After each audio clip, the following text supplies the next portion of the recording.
Good evening and welcome, ladies and gentlemen. I'm Fozzie, and this is Vet Biker 710 News for the 10th of the 2nd of 2026. And for you Americans, that would screw you up because you'd be like, 10th of the 2nd? No, it's not the 10th month and the second day. No, here in Canada, we do day, month, year. Okay, so, so welcome to the news. Okay, so today's news is Toke Tuesday, and it's cannabinoid trip. So, lifetime cannabis use linked to greater cognitive performance in aging populations. This is really cool. Okay, aging adults with a history of cannabis use show better cognitive performance compared to those with little or no use, according to data published in the Journal of Studies of Alcohol and Drugs. Researchers found the University of Colorado and Georgia Tech studied over 500,000 UK adults and found that greater lifetime cannabis use was linked to larger brain volume in areas rich in cannabinoid receptors, as well as improved learning, memory processing speed, and task switching. The study suggests cannabis may offer neuroreproductive effects for aging populations. Other studies support these findings. An Israel study of 67,000 older adults found past cannabis users performed better across all cognitive domains, and a Danish study concluded they experienced less cognitive decline than non-users. Similarly, U.S. research involved older HIV patients noted occasional cannabis consumers had superior cognitive performance. This is great. So, what nature is telling you is when you get older, well, after a lifetime of chewing on the weed plant, and as you're growing and evolving, it makes you more cognitive when you're stoned as a senior. That's funny. That's funny. Okay, so so remember, lifetime cannabis use, so remember to do it, and I can validate that. The producer is really good at her cognitive skills, so and that's a lifetime of use. There we go. Okay, California destroyed 1.2 billion in illicit cannabis since 2022. Since 2022, California has destroyed over 1.2 billion in illegal cannabis to protect public safety and support regulated markets. In 2025 alone, about $609 million worth was seized, with Los Angeles, Alameda, and Monterey counties leading the volume. The Unified Cannabis Enforcement Task Force carried out 48 major operations, serving more than 250 warrants, making arrests and uncovering violations such as hazardous pesticides used in labor trafficking. State enforcement, led by the Department of Cannabis Control and Fish and Wildlife, will continue through 2026 to maintain a safer market and urges public reporting of illegal activities. I wonder how many tons of marijuana was $1.2 billion worth. That is crazy, isn't it? $1.2 billion worth of marijuana just gone up in smoke. Yeah, that's the way it should be going up in smoke. But this is funny because out here, out in you, yes, I am, young lady. So that's crazy news. 1.2 billion. If 1 ounce is, let's say $100 is for 1 ounce. you could work out how many ounces that is. Wow. I can't work it out in my head. Not 1.2 billion ounces. But whew. I'm. It would be great if we found 1.2 billion dollars worth. Yeah, that would be cool. Okay, so cannabis was built by breeders. The legal market is being forced to acknowledge that. For years, cannabis breeders worked under risk and prohibition, receiving little recognition or payment when legalization brought their genetics into market. The PAC framework, permission, acknowledgement, and compensation from Arcana Collective Connections breeders to their strains, promoting credit and fair compensation. PAC helps growers by offering transparency and legitimacy through breeder consent and recognition. Its rollout prioritizes authentic relationships and aims to address ownership and intellectual property in the industry. Respecting breeders is vital for credible, and PAC marks progressive towards formal recognition and visibility. This is, I think this is important because for years and years and years they've kept the same strains going, and even evolving the strains from the early marijuana that we have. And it's right that compensation for these people, these breeders, come out. Yeah, that would be good. But how do you find the original people? I mean, you're only going to get the last people in line that had it before going out. So, yeah, it's not really something that you can track through the lineage, is there? So, this is, I think this is something that needs to be looked at further, is how they're going to do that. And anyone can come up and claim it. So, yeah. Okay. This simple drug combo turns THC into potential Alzheimer's therapy. Again, we're going down the road. We're going down the road of how cannabis is helping dementia and Alzheimer's therapy. Okay, this is only in mice, in this particular result, but it's positive. Recent research suggests combining THC with celecoxib, an anti-inflammatory drug, may reduce THC cognitive side effects.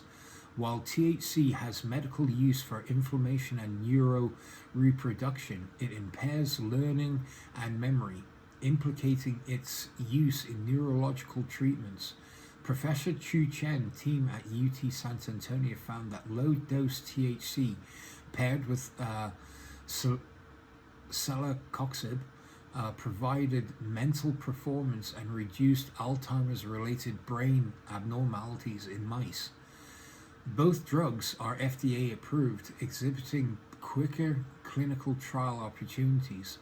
THC increases COX-2, an enzyme tied to inflammation and memory impairment, but celecoxib can counteract this effect. The combination provides stronger cognitive benefits and less inflammation than THC alone in Alzheimer's mouse models. Since both drugs are available and their pairing limits negative effects while keeping benefits, this strategy may accelerate development for human therapies. Excellent. This is great news. This is great news from the side of advancing, helping people with Alzheimer's, and also helping people go further with get further results and readdress the Alzheimer's issues that has. I don't think it's ever going to get rid of it, but if it can abate it, then I think that is a great. I think that's great. And personally, with me and my supposed alcohol-induced dementia, which I'm still trying to get clarity on. But if these things are helping, it will really help, and I look forward to it. If there's trials coming up, and I need to be on these trials to see if this will help with my memory loss, this would be great, and I think that is great. Okay. Psychological distress among Ontario teens has nearly tripled in a decade, study finds. A study published in Addiction shows a sharp increase in psychological distress, such as depression and anxiety, among Ontario teens over the past decade, potentially linked to cannabis use. Okay? It says potentially, so it's not necessarily that. Distress rates nearly tripled from 10.7 in 2013 to 27.4% in 2023, with frequent cannabis users, especially girls, showing higher levels of mental health concerns. The research suggests modern cannabis products may be more potent and contribute to this trend. Frequent users had an 18% higher rate of distress, and many reported using cannabis to cope with unmet mental health needs. While casualty is unclear, researchers recommend prevention strategies like reducing frequency, limiting potency, and delaying initial use. Broader social pictures, including the pandemic and economic challenges, may also play a role in rising adolescent distress. Well, we've got to look at it this way. We've gone through the pandemic, and that screwed everyone up. That was a mental, That was a mental health reset button for us. And it's very important that we remember that, because it's changed all of our thoughts of how we go through things. We've all made decisions since COVID, and we're trying to live in a better world with that. And it's hard, but I can see where the marijuana was I can see marijuana being the issue with higher concentrations, and maybe that is the 10.7 to 27.4 increase. It's crazy. It's crazy to think that cannabis is doing this. You would think that's, but that the higher the grade is, the more it's going to affect. So what we could be potentially seeing is marijuana regulations on the amount of THC that can be provided. But there'll always be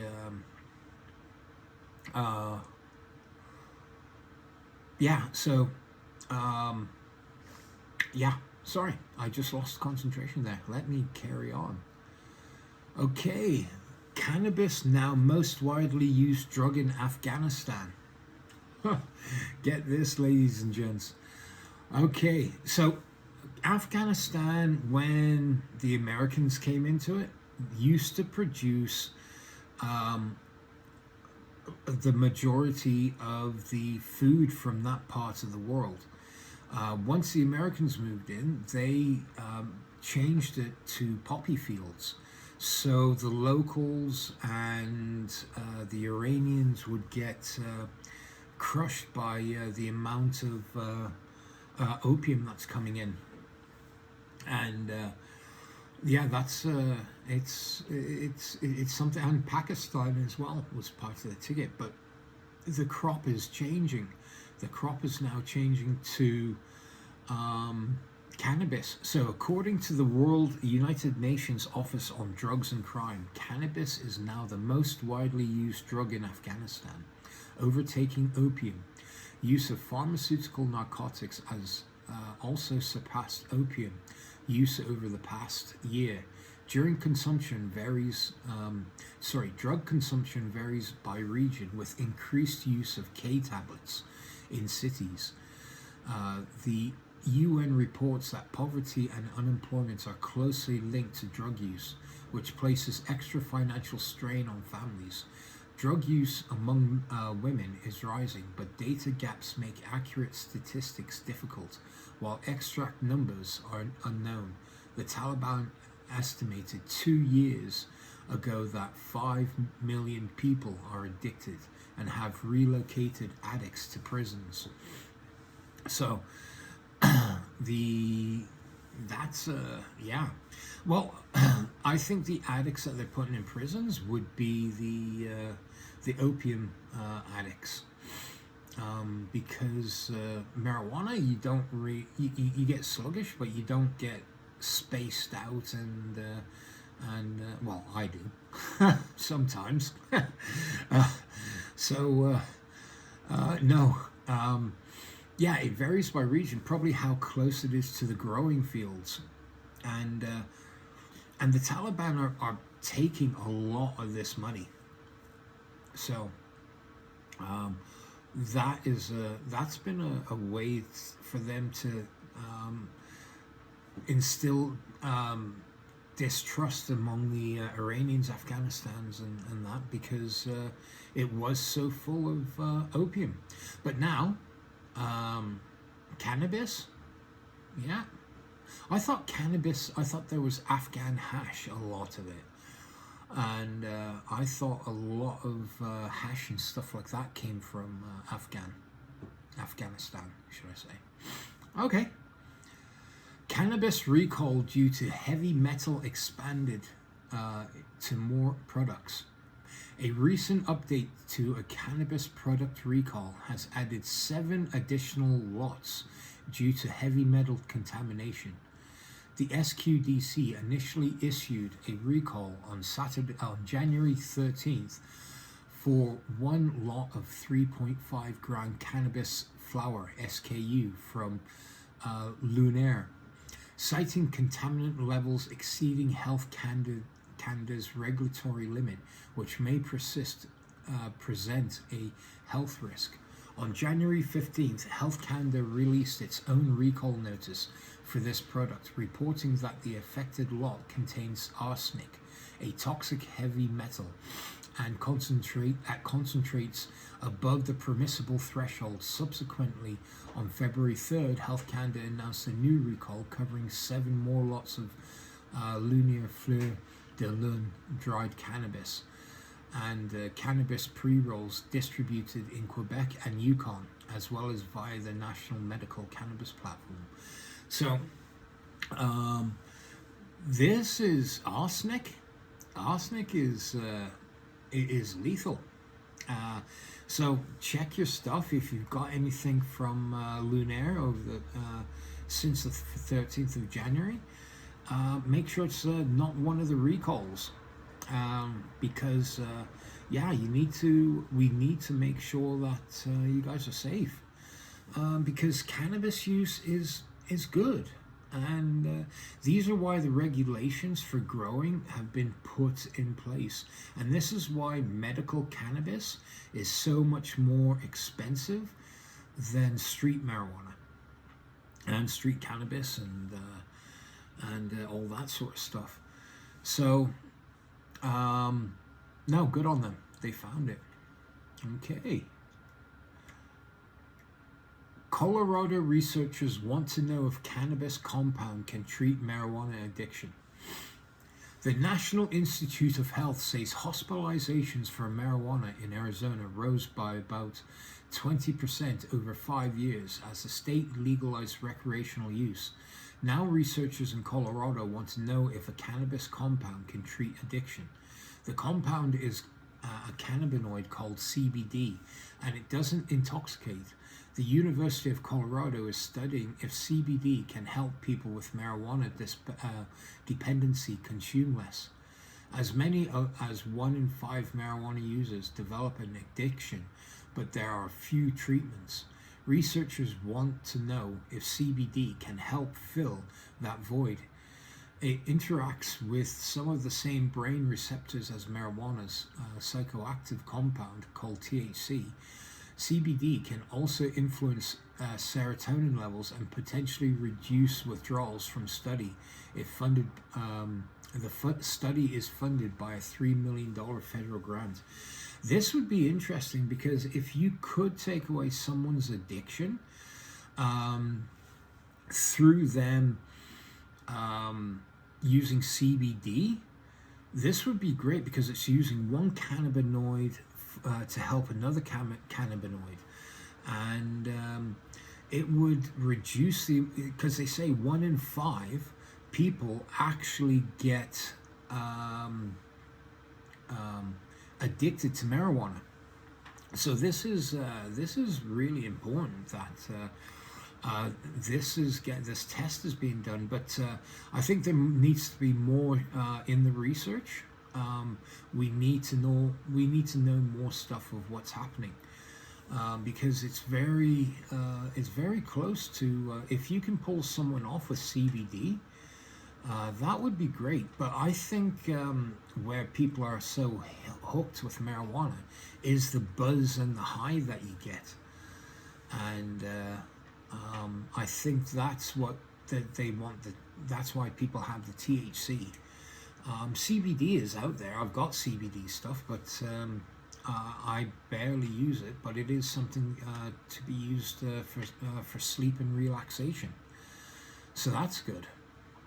Okay, so that is the end of the news, ladies and gentlemen. So thank you very much for watching, and if you enjoyed that, come and see us at Twitch at Veteran Biker 710 and watch our evening, and we'll support you. Come and talk with us. We'll have a good time. Have a good time. Thank you.